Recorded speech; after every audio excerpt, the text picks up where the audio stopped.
Welcome to episode 9, The Old Way, Cuckmere Haven and Seven Sisters. Again, I'm staying close to home. I love to travel, but I also enjoy exploring new places, even if they are just a short drive from home. Before we dive into the walk, please remember to like, follow, comment on this podcast, also share. The more listeners, the merrier. Now, The Old Way. One of the longest pilgrimages, and oldest, in England. It passes just a few miles north of where I live, and there are plenty of deviations. This is one of them. Let's explore. Well, good morning. I am in a wonderful little village called Alfriston in East Sussex. Parish Church of St Andrew. Church of England, but it has the Scottish flag on the front there, obviously because it's of Church of St Andrew. It's a beautiful church. It's got quite a, what I would say, chunky tower. It's really thick. And lots of little, it's just put together with loads of little stones on the outside.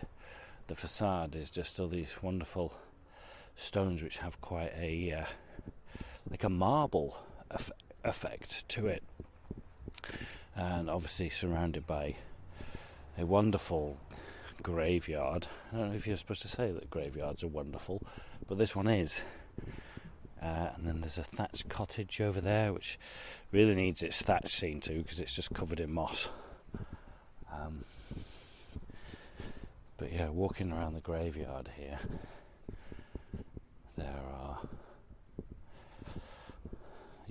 it's one of those graveyards where you can't even read the gravestones. They are that old that they're so weathered that there's just literally moss. In memory of William Aid, grandson of Richard and Sarah Newman, died October the 18th, 1897, age 68. There's one that we can read. Okay, so I have found the route that I was planning on taking, which is part of the South Downs Way. It's also part of the Old Way, which is why I am deciding to do this today. Now, the Old Way stretches from Southampton to Canterbury Cathedral, and specifically to Thomas Becket's resting place. Now, I'll talk more about that later, I think, as we get further along. But just crossing one of the tributaries to the Cuckmere, I'm going to follow this along. It looks very wet. We've had quite a lot of rain recently over the last few weeks, so this could be quite wet for quite a lot of the way. We'll just see how we do. So walking down now, not that far into the walk, and I'm coming to the next village, Litlington, and a very similar spire church to the one in Alfriston, which to me is, as I've travelled around the UK, it's interesting to me how you think all churches are the same, but they're not. I mean, that's me just being probably a little bit naive, but definitely the different areas have different styles to their churches, and here they seem to be quite low, and what I would describe as fat. They have these little square spires, and it kind of fits in with the landscape, which is interesting. That the geography has really taken charge of what people have done. You know, I can see the spire of Alfriston behind me, and there's this other spire here, and it's kind of like they're looking at each other. As I look down the valley, at this point where I'm stood, I don't see any more, look down the valley towards getting through a very muddy path. Oh, it's all chalky. Oh, crikey. Nearly went. I'm alright.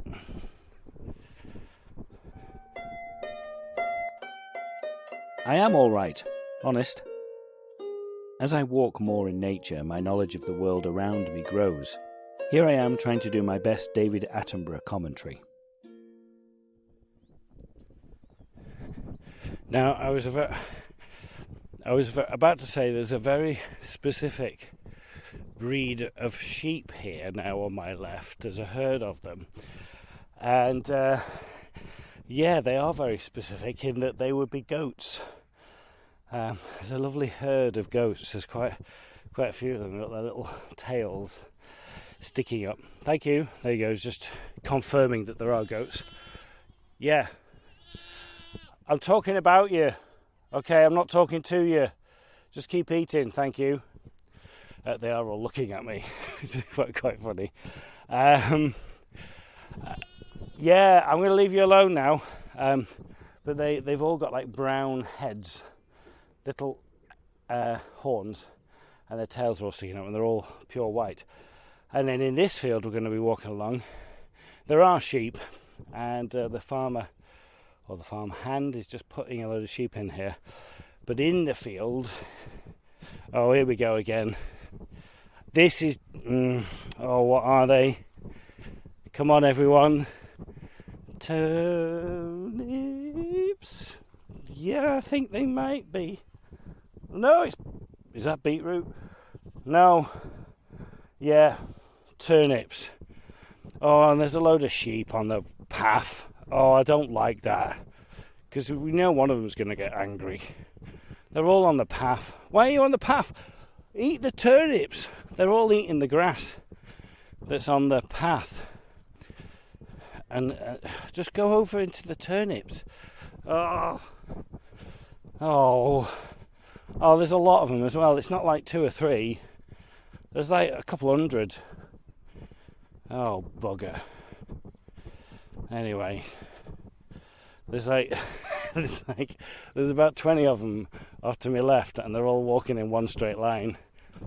Literally being so stereotyped and such a cliche, one following the other.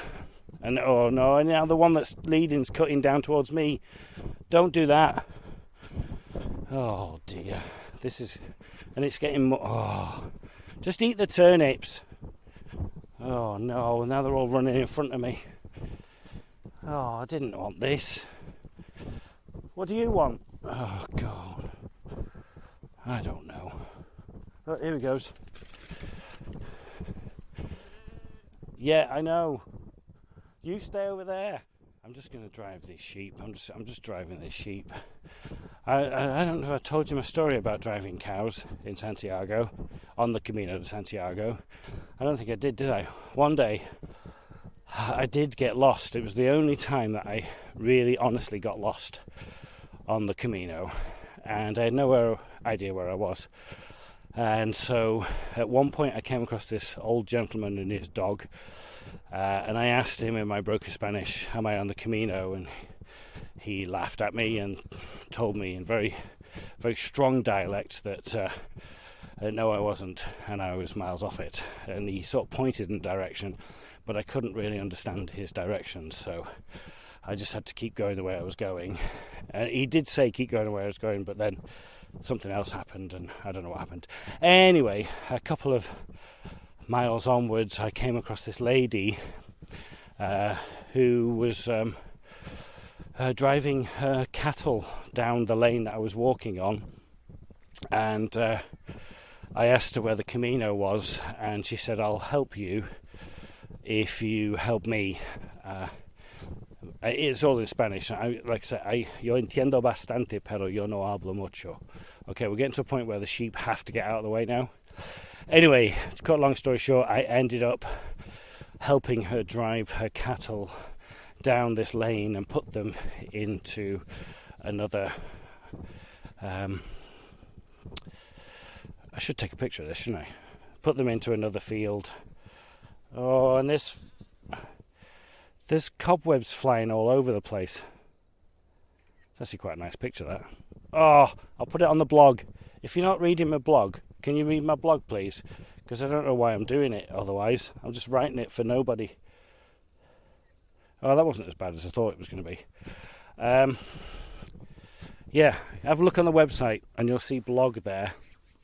Oh, I'll blog this. Oh, I've got spider's web all over my head. Oh, that was an eventful field. Spiders' webs, sheep, goats, turnips. It was proving to be a lively day.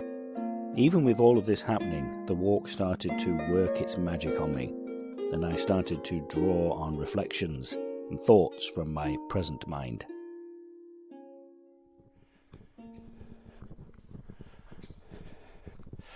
A couple of the podcasts that I've done, I've had a theme, and what I think about a lot is time, and our concept of time, and how we use our time, how we lose our time, how we may gain time. As I've grown older, I've come to realise how precious time is. I talk a lot about the most precious time is right now, is the present, is this moment that I'm in right now. It's the only time I've got. I have memories of past times and I have hopes of times to come in the future, but the only one is really right now. But it does fascinate me how time slows down sometimes. There are some days, some nights, even more so now as I get older, some nights when the night seems to go on forever because I just can't sleep. And then there'll be other nights where I wake up and I'm like, did I sleep? How did it get to be blah blah blah o'clock in the morning? There are some days that just fly by. There are some years that, here I am now in November. What has happened this year? I look back and I think, what have I done? And I compare myself to other people. I compare myself to years gone past that I may have had, to my siblings, to the rest of my family, to my friends. And a lot of the time, that comparison is very unfair to myself. I'm learning more so that as a human we lean more into the negative than we do into the positive. There are some people that can lean into the positive very naturally and are very successful with that. I think I may be saying that the majority of us lean more towards the negative.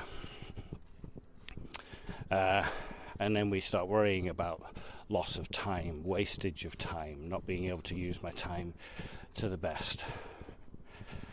So I'm going to have a little ponder today, a little bit more about time and its significance in my life and in our lives as human beings.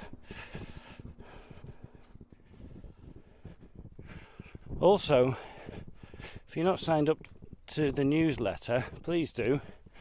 Pop onto the website, storypilgrim.com, and you'll see a little box in there. All you have to do is put your email address in and subscribe. I only send one out a month. They're always very short. It's just me. There'll be a little ramble about whatever I'm thinking about at that time. Some interesting articles that I found on the web. And a recipe of the month, and also a little sneak preview as to what the next couple of episodes of the podcast are going to be. You'll be the first to know. So if you do subscribe to the newsletter, you'll get that little sneak preview of what is to come with the podcast. I hope you've had a chance to have a look at our website, www.thestorypilgrim.com. More about that a little bit later on. Meanwhile, the landscape took my breath away.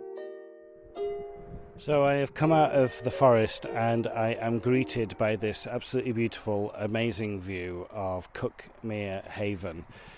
Cuckmere River meanders, literally meanders. It's going all the way down to the sea. It's a very calm day. It's a beautiful estuary. It's just stunning, and the reason being there's a couple of cottages down there right on the seafront. I'm going to walk down there. I'm probably about a mile away, but stories that come from here: Guy Fawkes landed here, Robin Hood, Dickens lived here, Queen Victoria walked along the beach.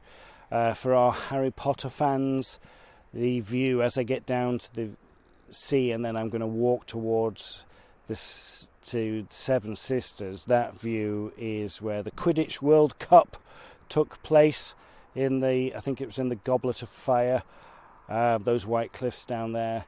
It's an absolutely beautiful view, and I've picked a perfect day for it. It's cloudy, but it's very clear, very, very wet coming down, but I'm still on quite high ground. But just started thinking about the old way and people that may have come down this way over the years. The main reason why we have Canterbury as a place of pilgrimage is because of Thomas Becket.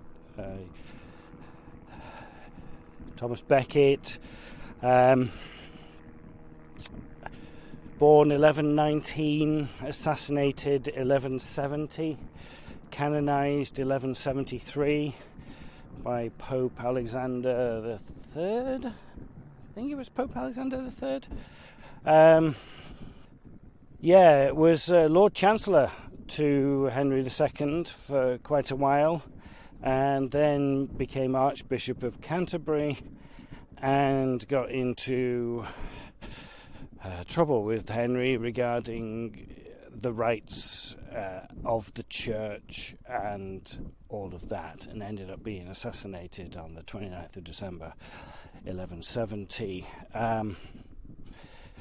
Since then he's inspired, or he was deemed a martyr to the cause, had quite an influence on the church in Spain.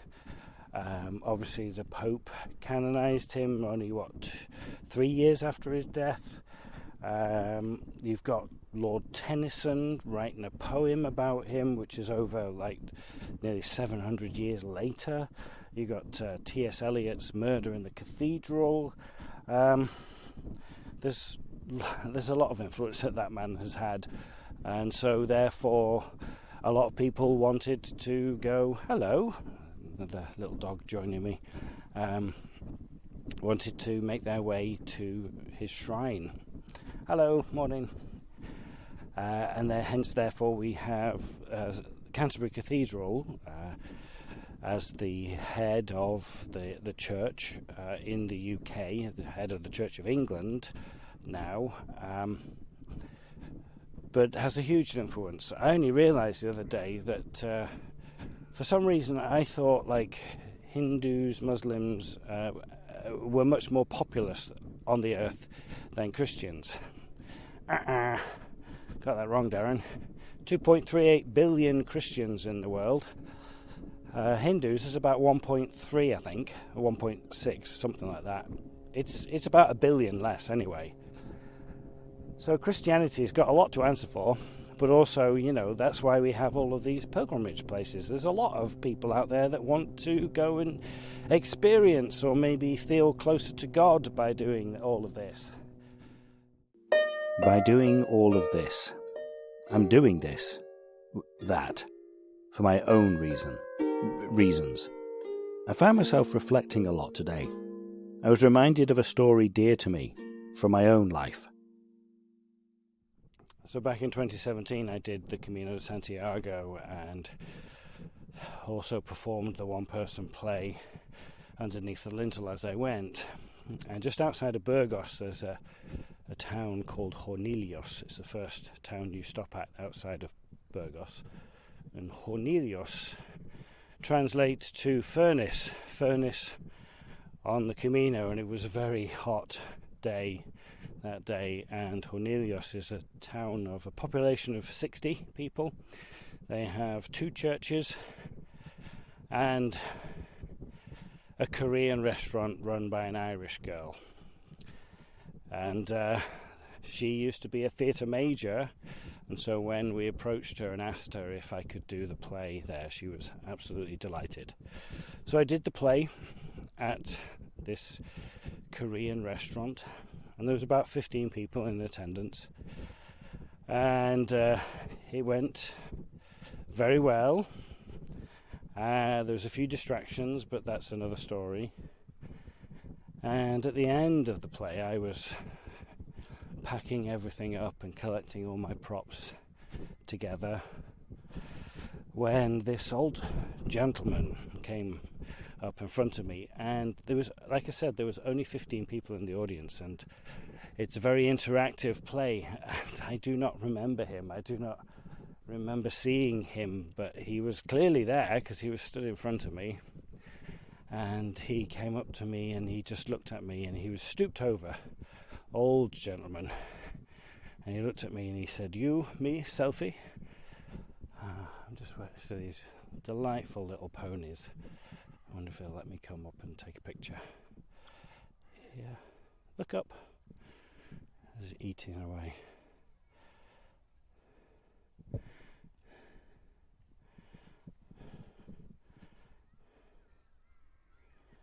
Beautiful.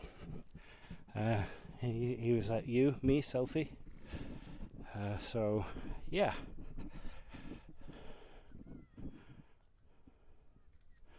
We took a selfie, and I asked him his name. He said his name was Hendrik.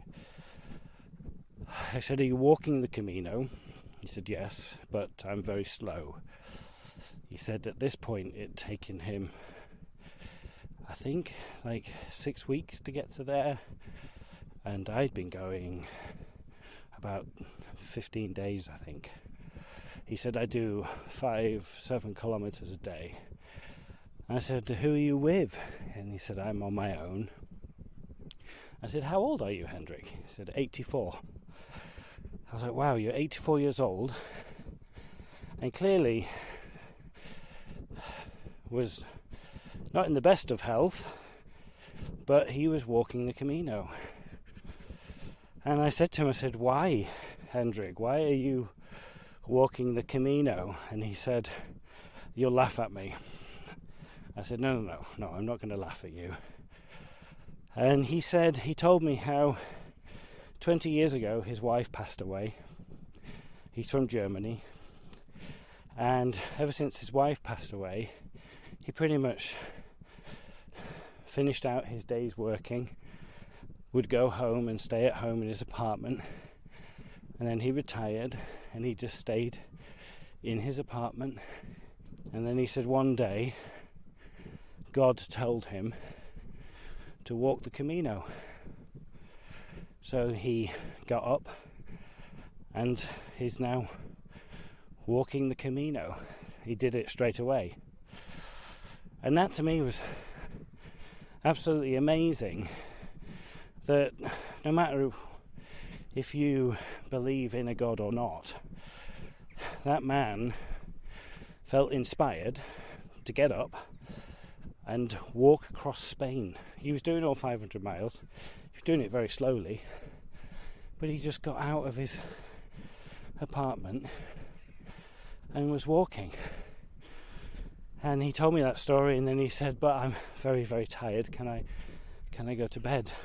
He asked me permission to go to bed, and I was like, "Absolutely, go to bed." He thanked me for the play, and off he went. I was very, very deeply touched by that, and the next day I was out walking again. One second. Morning. Hey. Let's get through this style gate, I should say. Oh wow. Now I'm looking down and there is a view. Oh, that's gorgeous. I'm up on the cliff and now I can look down at the beach and the estuary of Cuckhaven. I'm going to take a picture of this, and absolutely, please look at my blog, because this photograph will be on there. Oh wow, that is just... Oh, look at that, that's 40 minutes from my house, and I've never experienced it before. The perfect day for it. Again, I'm so lucky. But the next day, going back to Hendrik and the story, I was walking, and as you walk the Camino, occasionally you come across these markers in memorial for people who have passed away on the Camino.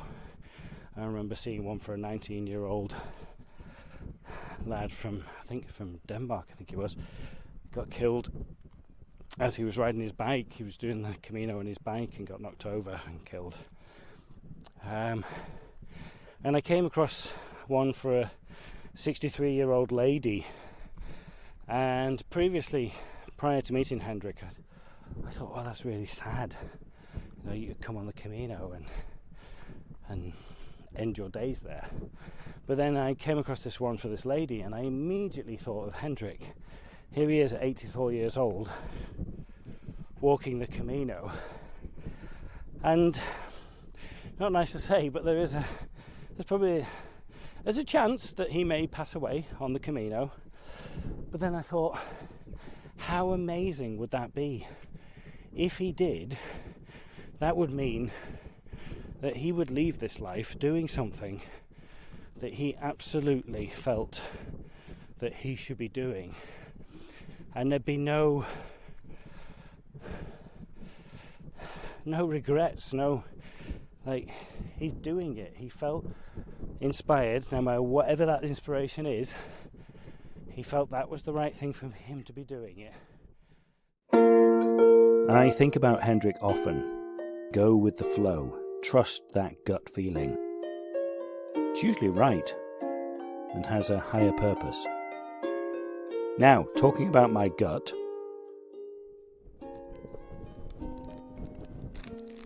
So, I've got to a point along Seven Sisters now where it's time for some lunch. I haven't sat and had my lunch with you for a few episodes now. So this is absolutely wonderful day, discovering another area close to where I live. I'm halfway along the Seven Sisters now. I think I'm going to call it a day with regards to walking along and turn around and go back. But I have here my trusty Warburton thick, toasty white bread and liver sausage. Oh no, see that's a taste going way back. I haven't had a liver sausage sandwich for decades, and that's really nice. That's that.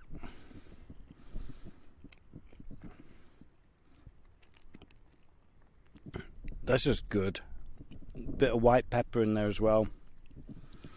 And then today's choice of crisps is also going back. It's Skips. I mean, who remembers Skips? I mean, they've been around a long time. Prawn cocktail flavour. They literally crunch and melt in your mouth at the same time. How does that happen? They're just like little hats. You can put them inverted on your mouth, on your tongue, or not. They just sort of stick on the end of your tongue like a little cap. And you can either just let it melt there, or if you're like me, impatient, you just eat it. So that is the choice of lunch today. I'm sat here about 10 feet from the edge of the cliff, looking out over a very calm sea. Some may say silver-flaked sea, if you were Oscar Hammerstein II. Is it Steen or Stein? But yeah, it's just a lovely walk. I think also you got the contrast of the black rock, which is on the sea shore, it's the beach basically, and then you have this black rock, and then you have these white cliffs, and then the green of good old Blighty. Such a beautiful setting to have a lunch break. I set off back towards my car. The way was getting busier, more people taking in the scenery.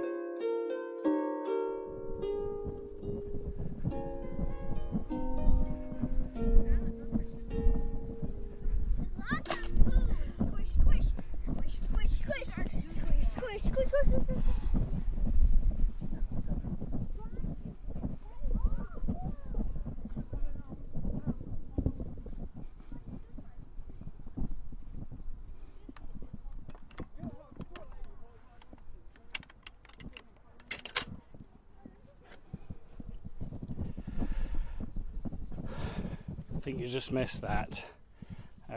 As that family came through the gate, there's a big pile of horse poo there, and you heard the mother just go, "Alan, don't touch the poo." I mean, kids are great, aren't they? I mean, it's there, so of course it's got to be touched. To be back in that time when you were a kid and you could touch poo.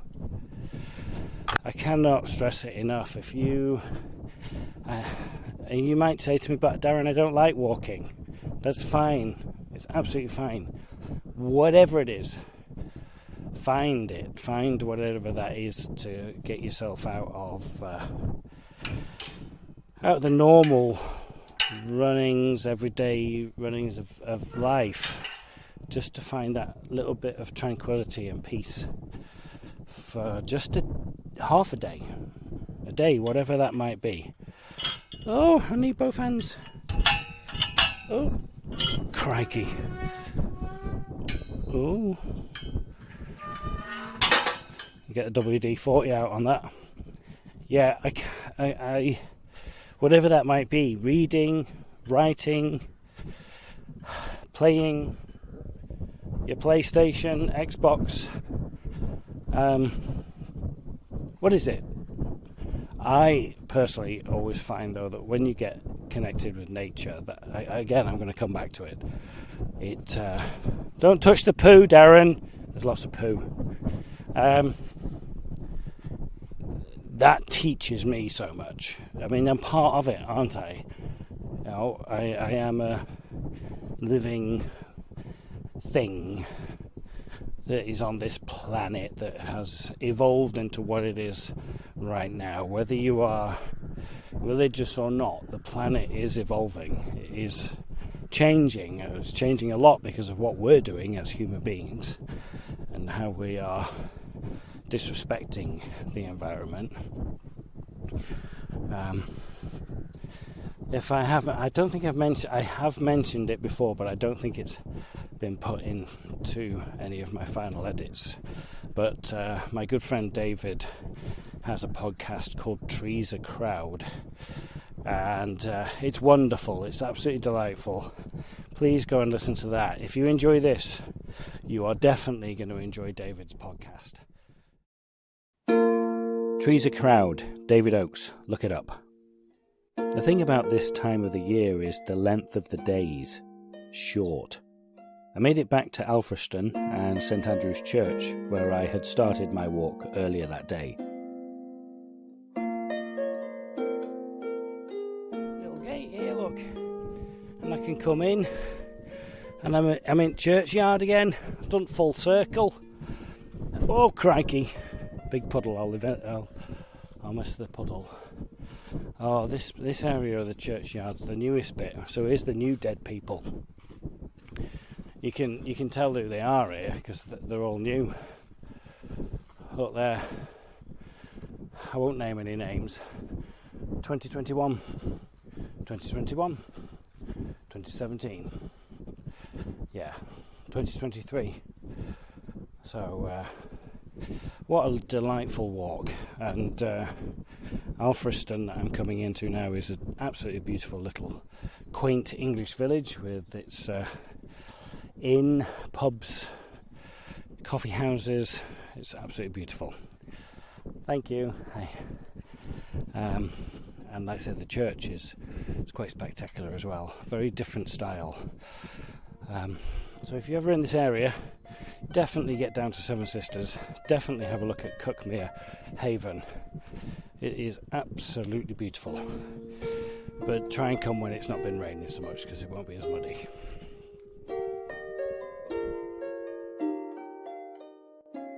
Cuckmere Haven, Seven Sisters, the Old Way and the South Downs Way, all in one day. Plenty of wildfowl, a tribute, and a huge thank you to the National Trust. They do so much great work.